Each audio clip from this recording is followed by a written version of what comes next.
युक्ति कल जब उन्होंने सुनाई तो मेरे मन में आया कि अपना विचार क्या है, संघ कैसे चलता है, उसको बताने का दूसरा कौन सा उपाय। सरल उपाय में यही है, 4 पंक्तियों में संघ की वृत्ति ध्यान में आती है।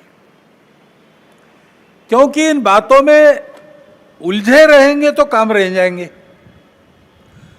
और चुनाव प्रचार की या चुनाव में जो होता है उसकी बात ऐसी है, वास्तव में तो प्रजातंत्र की अनिवार्य आवश्यक प्रक्रिया है, और उसमें 2 पक्ष रहते हैं, इसलिए स्पर्धा रहती है।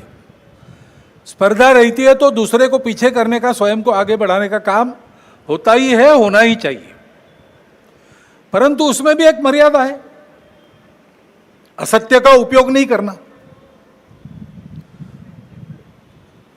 चुने क्यों जा रहे लोग संसद में जाएंगे, बैठकर अपने देश को चलाएंगे, सहमति बनाकर चलाएंगे। हमारे यहां तो परंपरा सहमति बनाकर चलने की है।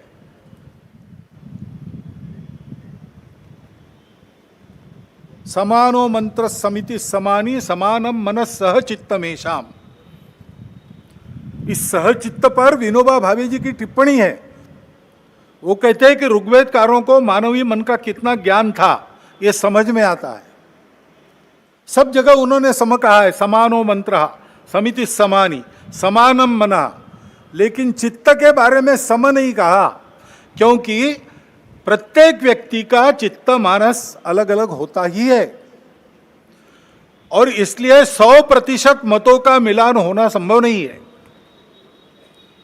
लेकिन जब समाज में लोग अपना चित्त अलग अलग होने के बाद भी हमको साथ ही चलना है ऐसा निश्चय करते हैं तो सहचित्त बन जाता है।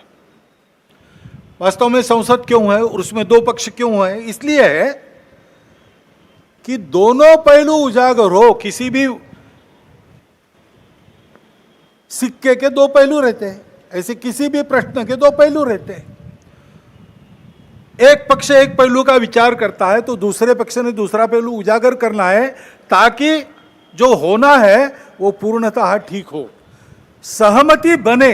इसलिए संसद बनती है, लेकिन ऐसी सहमति बनना स्पर्धा करके आए लोगों में थोड़ा कठिन भी रहता है, और इसलिए हम बहुमति का आसरा लेते हैं।